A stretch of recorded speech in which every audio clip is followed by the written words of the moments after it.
안녕하세요. 김실장TV의 김실장입니다. 이번 영상은 청담동에 있는 48평형 아파트 공사를 시작했어요. 48평형이면 실내 공간은 한 43평 정도 된다고 보시면 돼요. 아파트 공사는 보통 9시부터 5시까지 진행돼서 일반적으로 상가 공사를 하는 것보다는 공사 시간이 짧아요. 그래서 시간이 짧은 만큼 공사 기간이 굉장히 길어지죠. 그래도 하나씩 차근차근 보여드릴게요. 자, 오늘 갑자기 날씨가 너무 많이 추워졌어요. 연말연시 여러분들도 감기 조심하시고 메리 크리스마스입니다.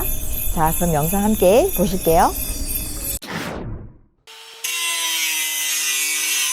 아파트 공사가 시작됐어요. 첫 번째는 철거를 해야겠죠. 아파트 공사에서 제일 신경 쓰이는 부분은 소음 문제예요. 특히나 철거할 때 벽을 철거하거나 브레카로 벽을 까야 하는 공사가 있을 땐 엄청 신경이 쓰입니다. 먼저 설치되어 있는 가구부터 철거하는 거죠. 붙박이장을 철거하면 이렇게 벽이 나오죠. 한쪽에선 가구를 철거하고 한쪽에선 치우면서 작업을 해요. 화장실 철거도 있어서 6명이나 작업하고 있습니다. 다음날 철거를 얼추 다 한 모습입니다. 주방 뒷벽이 있었는데 이렇게 벽돌로 쌓은 벽이라 철거하고 주방을 넓게 쓰기로 했어요. 벽에 붙어있는 타일도 제거해야 하고 쓰레기가 어마어마하죠. 오늘은 마저 철거를 하고 쓰레기를 내리는 작업을 해야 해요. 화장실도 철거할 것들이 남아있네요. 타일벽은 덧방으로 시공하려고 했지만 공간을 조금이라도 더 쓰기 위해서 벽 타일을 철거하였습니다. 브레카로 마저 남은 벽을 철거하고 있어요.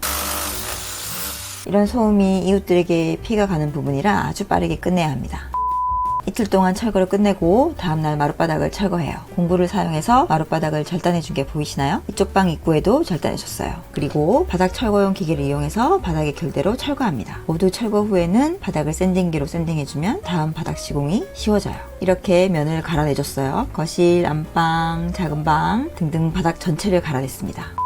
보통 주방 하부장 밑에 보일러 분배기가 있는데 여기는 주방을 확장하는 거라 이 분배기 위치를 옮겨줘야 해요. 그러기 위해서 바닥의 일부분을 철거하는 거죠. 여기는 상당히 얕게 묻혀 있어요. 분배기 외에 싱크대를 위한 상하수 배관하고 냉장고에 연결된 상수 배관을 위한 자리도 마련해 줍니다. 분배기가 벽 쪽으로 가야 해서 그 자리까지 바닥을 전부 철거해요. 이건 역시 너무 시끄러우니까 단시간에 작업해야겠죠. 연결되어 있던 배관들을 잘라내고 이어야 해요. 바닥에 잔여물들을 정리하고 주변 정리도 좀 한 다음에 이제 분배기에 연결된 배관들을 길게 이어줍니다. 요즘 수도 배관으로 많이 사용하는 에이콘 배관은 일반적으로 ASTM 규격을 따라서 15mm를 많이 사용했는데 얼마 전부터 ISO 규격을 따라서 16mm 배관도 많이 사용하고 있어요. ISO 16mm 에이콘 배관하고 부속은 일반적인 배관 자재를 판매하는 곳에서 판매하지 않으니까 미리 확인하고 준비해서 작업하셔야 돼요. 수도 배관을 보온재로 감싸고 결책선으로 고정하는 이유는 배관이 수축과 이완을 반복하다가 결책선으로 조정된 부분이 터져서 누수가 발생할 수 있어서예요. 바닥을 덮어주기 위해서 몰타를 잘 섞고 배관을 전부 연결했으면 누수가 되는 곳이 없는지 확인하고 바닥을 다시 덮어줍니다. 철거하느라고 깨진 부분도 메꿔주고 옆에 단차가 나는 곳도 메꿔줍니다. 이장할 때 전기 배관도 같이 묻어주는 것이 좋겠죠. 그러기 위해선 작업 전에 주방 레이아웃이 결정되어 있어야 되는 거고요. 그리고 이곳은 냉장고로 연결될 상수이고 이렇게 보일러 분배기 이전 작업이 마무리됐습니다.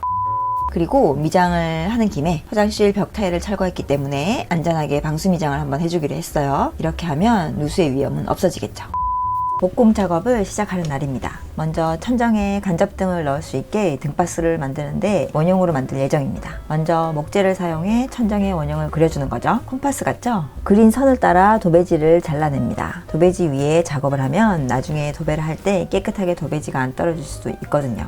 목재는 일자인데 원형으로 만들어야 되기 때문에 이렇게 일일이 홈을 내줘서 한쪽으로 휘어질 수 있게 만들어요. 이렇게 휘어지죠. 홈을 내준 목재를 아까 그려놓은 선을 따라서 타카로 꼼꼼하게 박아줍니다. 혼자서는 하기 힘든 작업이죠. 자, 이렇게 한 바퀴 돌리고 나서 얇은 MDF로 앞면을 붙여줘요. 기존 천장과 같은 두께를 만들어주는 거예요. 그리고 나서 다시 홈을 낸 목재를 겹쳐서 붙여줍니다. 전기는 목공과 함께 진행돼야 되죠. 간접등을 넣어야 되기 때문에 천장 작업이 끝나기 전에 전기팀에서 전선을 넣고 있어요. 주택의 경우 점검부를 따로 만들지 않아서 나중에 전선을 매입하기가 힘들어요.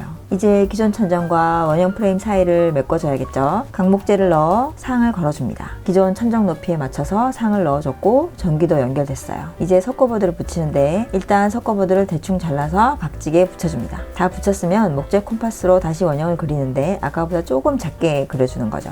그래야 간접등을 넣어도 등이 보이지 않겠죠. 천정에서 하는 작업은 시간도 많이 걸리고 힘들어요. 천정보다 살짝 내려오게 MDF로 마감해준 게 보이시죠? 그래야 도배 마감이 깨끗하게 나오거든요. 이 천정만 꼬박 하루가 걸렸습니다. 한쪽 벽은 웨이스코팅 작업을 하고 도장으로 마감할 거라 석고보드 작업부터 해줍니다. 벽을 두껍게 만들지 않으려고 다루기 대신 MDF로 쫄대 시공을 했어요. 웨이스코팅 작업할 부분을 나누고 있어요. 도면으로 미리 작업을 하고 현장에서 비율을 다시 체크합니다. 칠을 할 거라서 초벌칠이 되어 있는 쫄대를 사왔어요. 가구나 이런 섬세한 작업을 할 때 쓰는 타카는 조금 달라요. 실타카라고 해서 아주 가느다란 타카핀을 사용합니다. 이렇게 작업하고 칠하면 이쁜 벽이 되겠죠. 웨이스코팅 작업도 간단히 끝냈어요. 이미지월 쪽에 목공으로 작업하고 있는데요. 보통 템바보드라는 목재판으로 작업을 하는데 마음에 드는 무늬나 컬러가 없으면 목 작업하고 칠하기도 하고 필름 작업을 하기도 합니다. 손이 엄청 많이 가긴 하는데 해놓으면 예뻐요. 이 작업도 시간이 엄청 걸렸습니다. 하루가 정말 빨리 가는군요. 이번에는 주방 쪽 벽을 세워요. 강목재를 저렇게 돌려가며 홈을 내는 이유는 나중에 휘어버리는 것을 방지하기 위해서예요. 베란다 벽이랑 연장해서 만들면서 여기에는 TV가 들어가야 해서 선작업도 해야 되겠죠. 석고보드를 먼저 받고 TV가 설치될 자리에는 합판으로 보강을 해줄 예정입니다. 이 벽은 마감이 타일이라 튼튼하겠어요. 베란다 천정이 거실 천정과 높이가 맞지 않아서 연장해서 맞추기로 했습니다. 이번 영상은 청담동에 있는 48평형 아파트 공사 영상이에요. 철거, 설비, 목공 작업을 보여드렸어요. 아파트 공사는 제일 예민한 부분이 소음이에요. 역시나 이웃분들이 불편을 호소하셔서 양해를 구하면서 작업하고 있습니다. 최대한 빠르게 움직여서 잘 마감하는 것이 정답이겠죠. 그럼 이번 영상이 도움이 되셨다면 구독, 좋아요, 알림 설정 부탁드리며 오늘도 감사합니다.